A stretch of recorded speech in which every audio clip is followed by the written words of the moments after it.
এখন আমাদের সামনে বক্তব্য রাখার জন্য ডেকে নেব নার্সেস ইউনিটির পক্ষ থেকে সিস্টার ভাস্বতী দিকে। যে কর্মসূচি ছিল আমাদের রাখি বন্ধন এবং তারপরে আরজি করে ক্রাই অফ দ্য আওয়ারের সামনে এসে আমাদের শপথ নেওয়া, শোকে এবং শপথে, শোকও আছে আমাদের শপথও নিতে হবে। যারা আয়োজন করেছে তাদেরকে প্রথমে আমি আমার অভিনন্দন জানাচ্ছি। সেই আয়োজকদের মধ্যে অবশ্য নার্সেস ইউনিটিও আছে। যাই হোক, সকলে, আমি বেশি দীর্ঘায়িত করব না, প্রত্যেকেই অনেকক্ষণ ধরে বক্তব্য শুনছেন।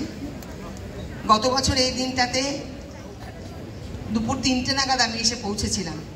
সেই দিন থেকে প্রায় প্রত্যেক দিন প্রতিটা কর্মসূচি আমরা নার্সেস ইউনিটির পক্ষ থেকে, আমি তো বটেই, এবং আমার নার্সেস ইউনিটির সংগঠনের পক্ষ থেকে আমরা মিছিলে পা মিলিয়েছি, প্রতিবাদে গলা মিলিয়েছি। তার কারণ আমরা অভয়ার যে নারকীয় অত্যাচার যারা করলো, খুন করলো, যাতে সেই অপরাধীদের আমরা বার করতে পারি এবং তাদের শাস্তি হয়।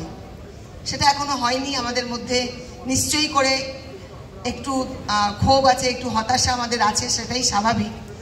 কিন্তু আমরা যা যা কিছু করতে পেরেছি, এটা আন্দোলনটা আমরা একসাথে করার জন্য, প্রতিবাদটা একসাথে করার জন্য, 14ই আগস্ট যেটা হয়েছিল সেটা তো একেবারে বন্ধ করার জন্যই হয়েছিল, যাতে প্রতিবাদ আর না হয়। আমরা অনেকেই ভেবেছিলাম ওই মঞ্চতঞ্চ ভেঙে দিয়েছে, ব্যাস হয়ে গেল, আর কিছু হবে না, এ তো চাপা পড়ে গেল।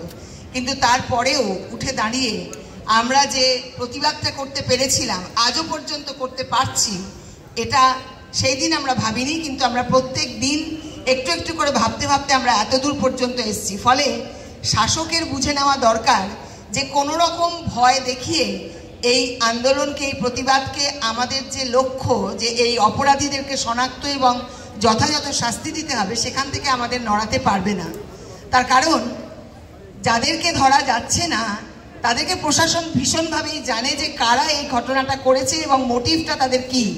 এই কথা বলে বলে আমাদের কি বলবো, মুখস্থ হয়ে গেছে। যারা শুনছেন তাদেরও মুখস্থ হয়ে গেছে, কিন্তু তা সত্ত্বেও আমরা পাচ্ছি না। কিন্তু প্রশাসন এটা খুব ভালো করেই জানেন, কিন্তু তা সত্ত্বেও তারা এটা আনতে পারছেন না।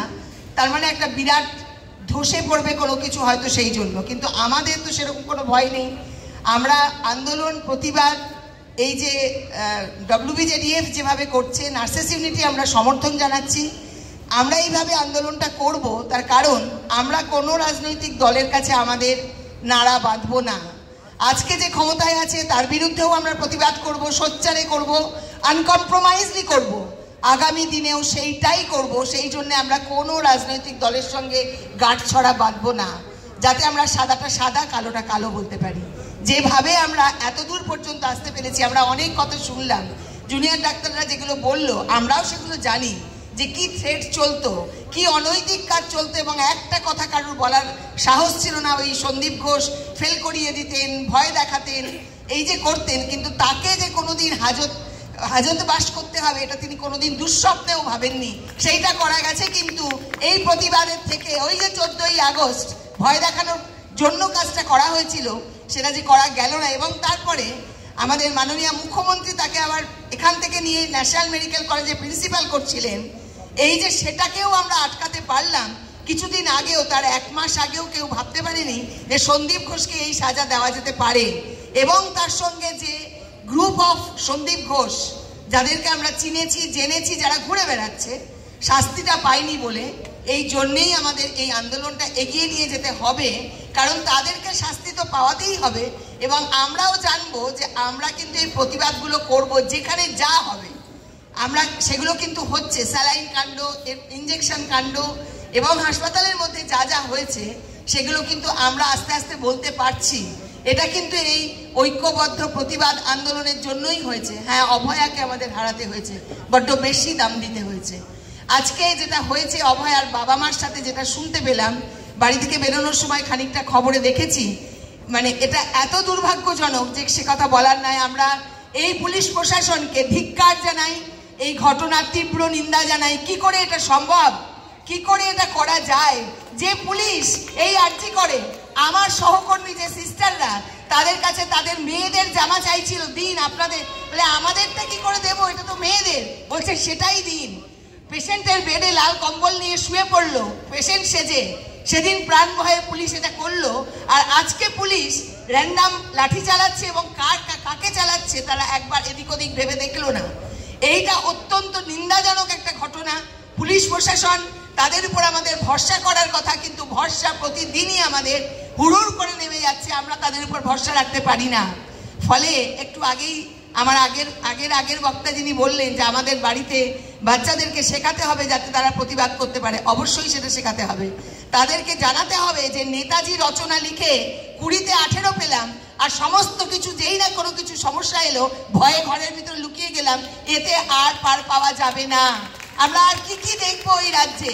আমরা দেখলাম সরকারি প্রতিষ্ঠানে এইরকম ঘটনা ঘটলো, আমরা দেখলাম 26,000 শিক্ষকের চাকরি চলে গেল, আমরা দেখছি ল কলেজের মানে একটি ছেলে সে কতখানি আসপর্দা, কতখানি সে মানে জঘন্য কাজ করছে এবং সে দিব্যি বেরিয়ে যাচ্ছে, কাউকে কিছু বলবি না এই কথা বলে চলে যাচ্ছে, বলবি যে ইউনিট মিটিং হচ্ছিল, তার মানে তার মাথার উপর কত বড় হাত। তাহলে আমরা এই সমস্ত কিছু নিয়ে কথা বলবো, সমস্ত কিছু নিয়ে প্রশ্ন করব, আমরা ভয় পাবো না। আমরা স্লোগান যেটা বলছি, নেতাজির এই বাংলায়, মাতঙ্গিনীর এই বাংলায়, রবীন্দ্রনাথ নজরুলের এই বাংলায় ধর্ষকদের ঠাঁই নেই।